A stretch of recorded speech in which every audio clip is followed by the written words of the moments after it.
Zion National Park is one of the greatest natural wonders in America.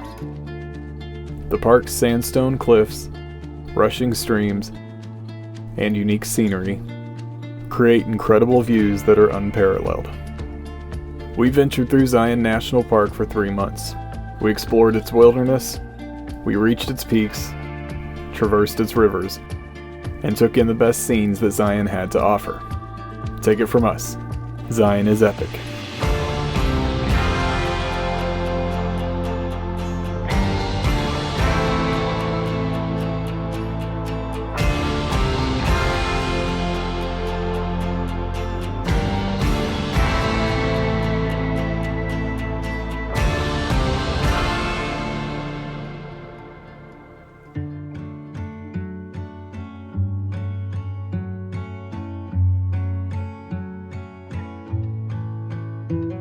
Zion National Park makes its home in southwest Utah. The park covers 146,000 acres, and 85% of that is designated wilderness. The park has a unique beauty, and its landscape is diverse, with popular rock formations, secluded waterfalls, beautiful streams, and breathtaking trails. The park's main attraction is Zion Canyon. This canyon is 15 miles long, with massive sandstone walls on each side. In some areas, these canyon walls are more than 2,500 feet tall, and visitors riding shuttles through the canyon look tiny in comparison. Zion Canyon is also home to 2 of the park's most popular destinations, Angel's Landing and the Narrows. But we'll get back to that.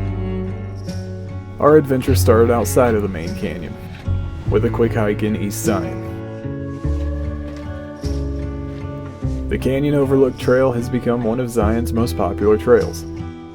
It's quick, easy to access, and it's relatively easy. Most of all, it has a gorgeous view at the end.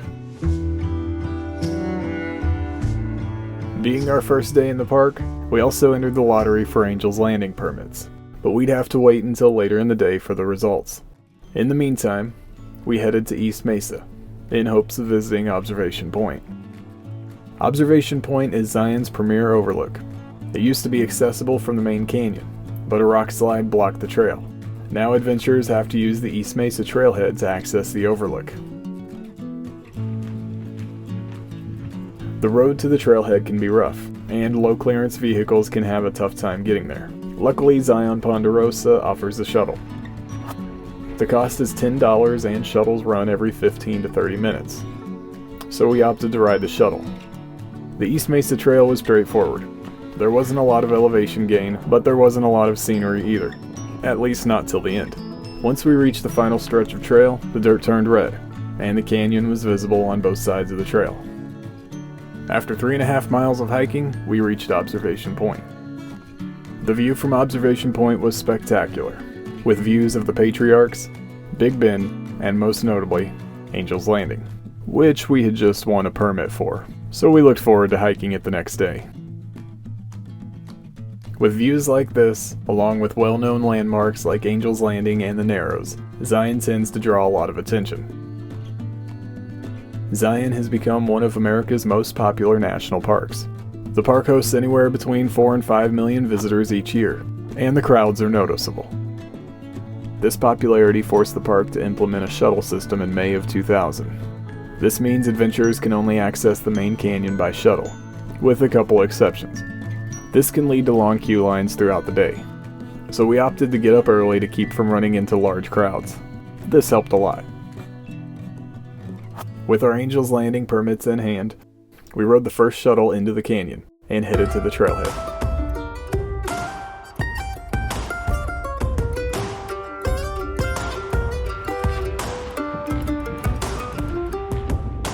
The trail to Angel's Landing is paved but steep,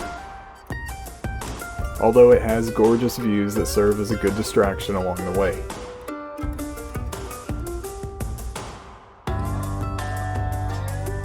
The trail gave us a quick break from the elevation gain when we entered Refrigerator Canyon.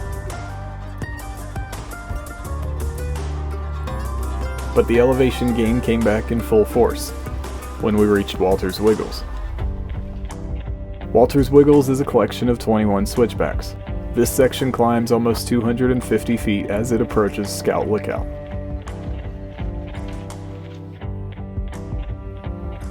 From there, it's a short walk to Scout Lookout, which provides great views into the canyon. The first 1.8 miles to Scout Lookout doesn't require a permit, so these views are available to everyone.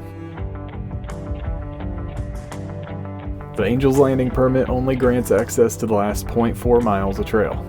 This part of the trail is known as the chain section, and it's one of the most well-known stretches of trail in the US, and we were looking forward to it.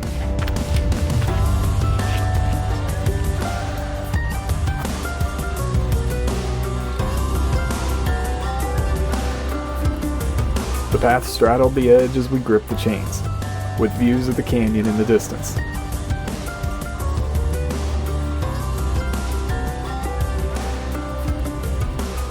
If you don't like heights, the chain section is not for you.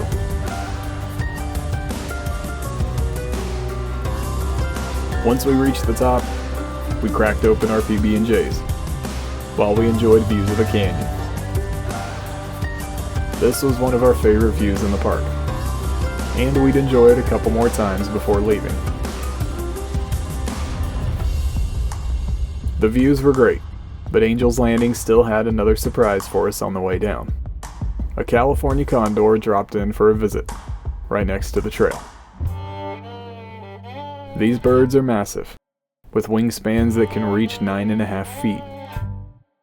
As of 2022, there were only 347 California Condors in the wild, so this is a rare sight. With Angel's Landing completed, we turned our attention to Zion's most iconic trail, the Narrows. But in the meantime, we kept exploring Zion. Zion Canyon is beautiful, but it's only one section of the park. Zion has 4 districts: Zion Canyon, Kolob Terrace, Kolob Canyons, and East Zion. During our first visit to Zion, we stayed in Kanab, so this made it easy for us to explore East Zion.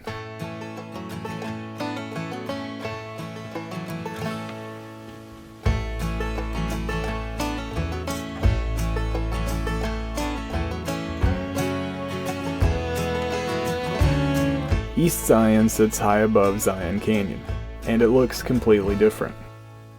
In East Zion, massive red sandstone walls are replaced by pale mesas with orange highlights. Tiny streams trickle down from higher elevations and create small pools which serve as their own unique ecosystems. These pools also help to create gorgeous scenes along East Zion's sloped peaks. And adventurers can enjoy these scenes on several of the unofficial trails throughout East Zion. Some of these trails lead to pools, others lead to petroglyphs and dry waterfalls. But most of them lead to little corners of wilderness that allow for peace and quiet, which is tough to find in Zion.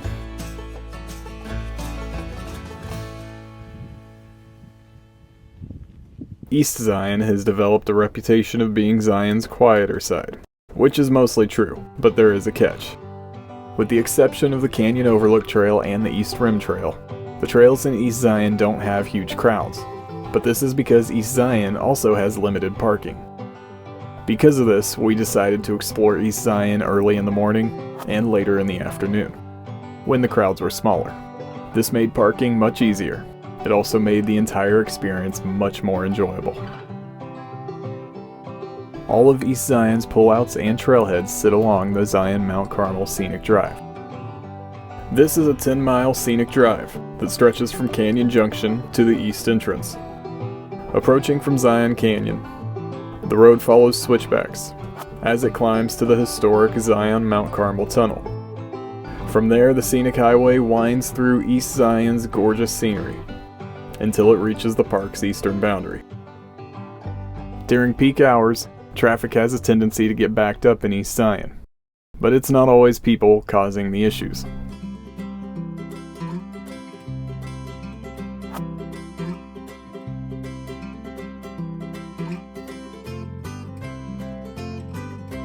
East Zion is home to the park's largest concentration of bighorn sheep.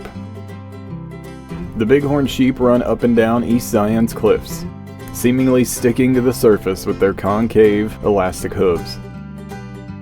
Naturally, onlookers have a tendency to stop and stare, especially during lambing season. Lambing season takes place from January to April each year, and it's fun to watch these bighorn babies learn the ropes.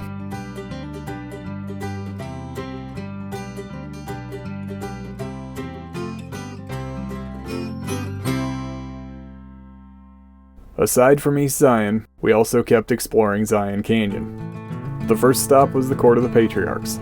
This area has a small 0.2-mile hike to a viewpoint of the three patriarchs.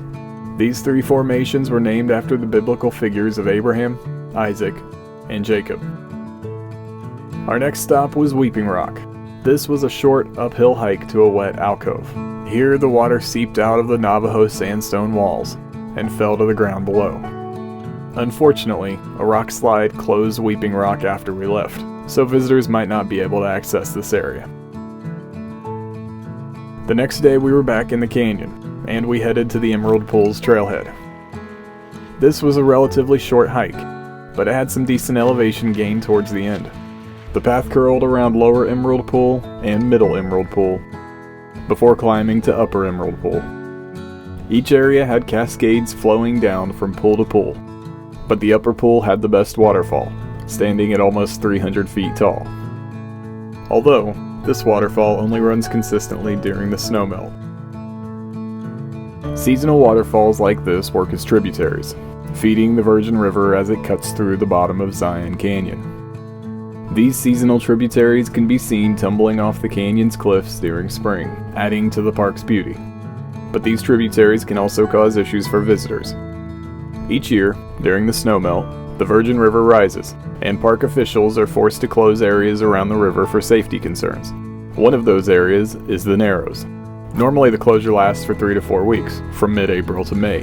Unfortunately for us, Zion had seen a record snowpack the previous winter, so the Narrows would be closed for more than 10 weeks, which meant we wouldn't be hiking it anytime soon.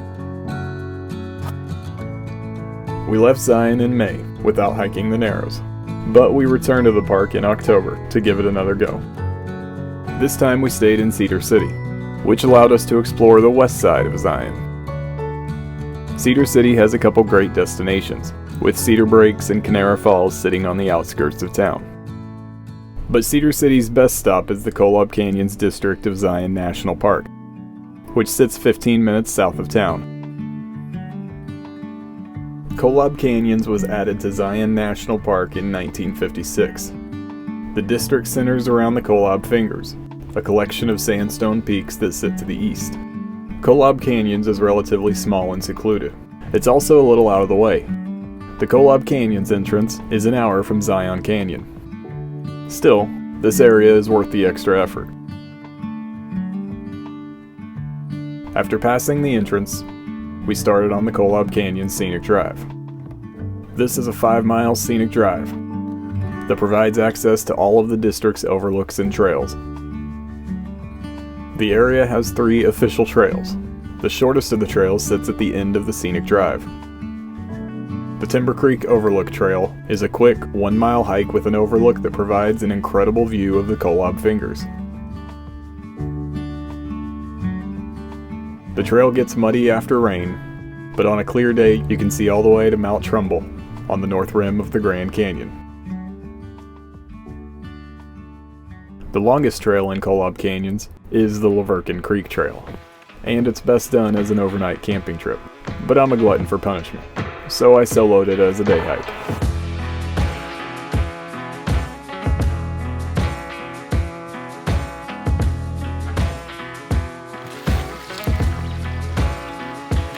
The trail ventures deep into the Zion wilderness as it curls around Timbertop Mountain.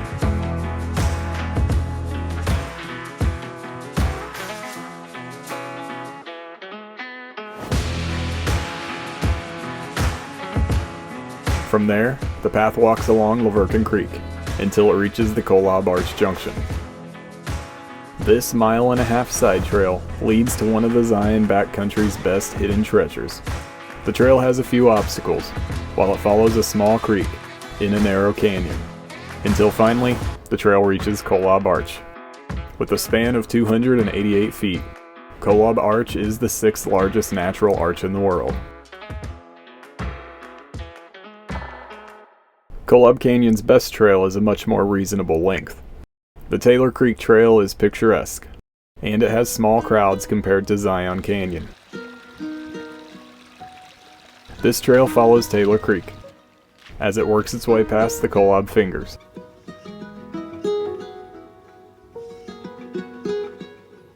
This might be Zion's most underrated hike. The trail has historic cabins, small cascades, and gorgeous views, as it makes its way to the Double Arch Alcove, another beautiful hidden gem in the Zion wilderness. The Taylor Creek Trail also made us grapple with another reality. Autumn had arrived.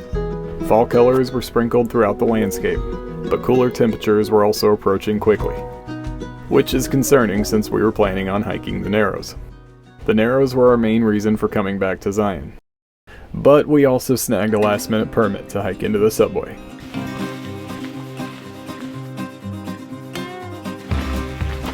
The subway is one of Zion's most recognizable landmarks, and the path leading there can be tough. This trail requires adventurers to hike, wade, and scramble their way to the end.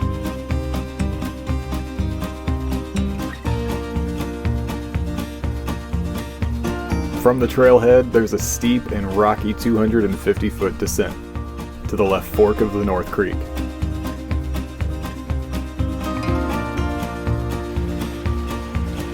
Once we reached the bottom, the trail followed the creek.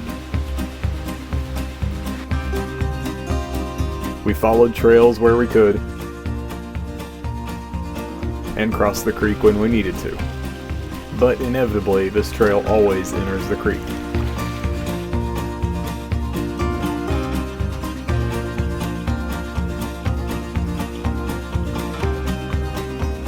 The trail through the creek was incredible. Cascades surrounded us while water covered the rock beneath our feet. The trail passed small waterfalls while it took us up and over other waterfalls. All of this added to the adventure.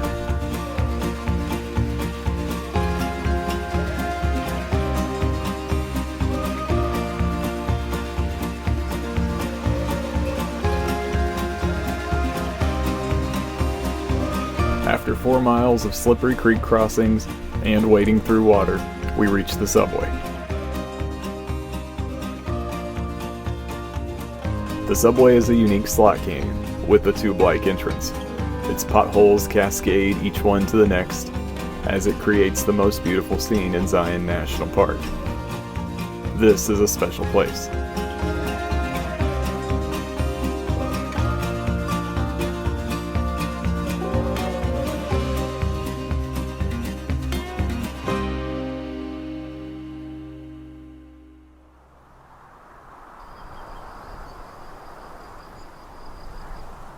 The subway sits in Kolob Terrace, which, in our opinion, is Zion's most underrated district. The Terrace has waterfall hikes, gorgeous peaks, and a trail that stretches all the way to Zion Canyon. Once you enter Kolob Terrace, Right Fork is the first stop. This is a 12-mile round trip through the Zion wilderness. Just like the subway, it starts with a deep descent into a canyon. The path is unmaintained and tough to follow.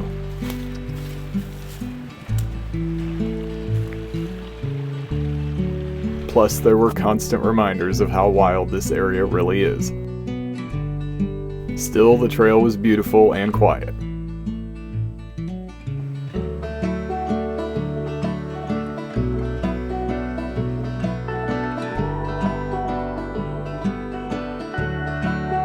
With double falls waiting at the end.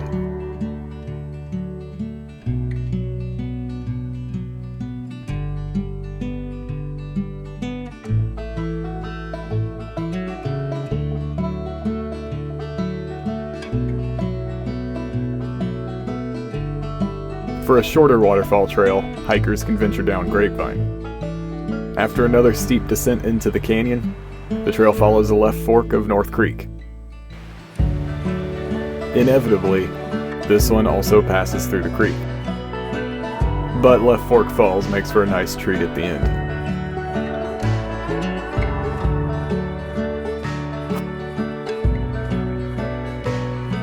Further into Kolob Terrace, the creeks give way to meadows and peaks. The Northgate Peaks Trail is an easy hike, with beautiful views that overlook Kolob Terrace.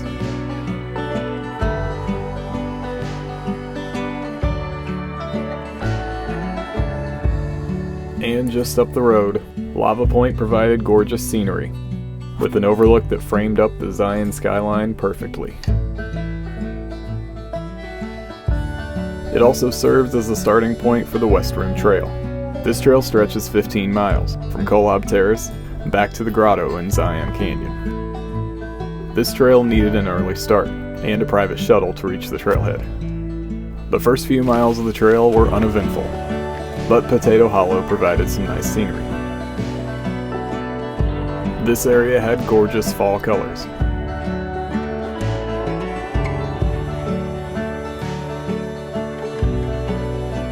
From there, the trail passed more landmarks, like Phantom Valley and Castle Dome, before descending back into Zion Canyon.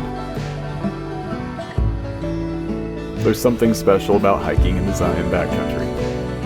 It puts you in a different mental state, away from the lines and crowds. The backcountry is quiet and relaxing. Unfortunately, that sentiment disappeared completely once I reached Zion Canyon.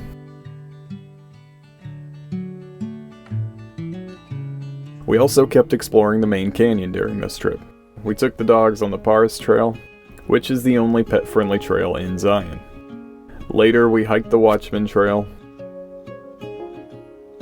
One night we ate dinner at the lodge, before scrambling up to Lower Pine Creek Falls.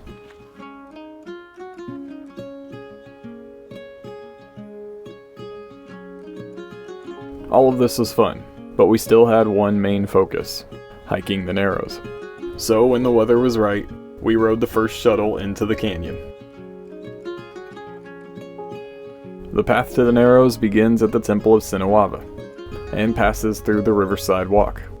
This is 1 mile of mostly paved trail, which ends at the entrance to the Narrows.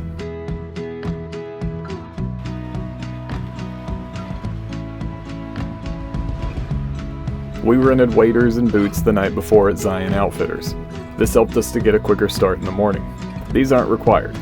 Some people opt for hiking boots and some shorts. To each their own. The Narrows were just as beautiful as we expected. Fighting up the Virgin River was exhausting. The rocks were slippery in spots, and at times it felt like the stream might sweep us away. But the canyon was gorgeous.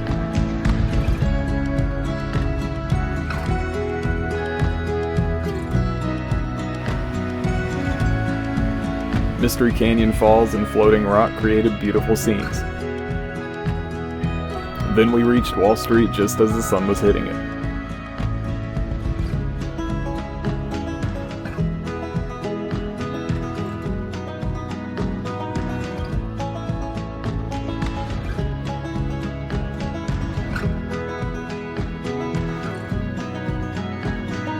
This is the trail that put Zion on the map, and it's easy to see why. The Narrows were a challenge, but the scenery was incredible. Zion National Park was amazing. It delivered epic hiking trails, delightful wildlife, and stunning scenery. But it was time for us to move on. We were headed to Bryce Canyon to enjoy hoodoos, hiking trails, and horses.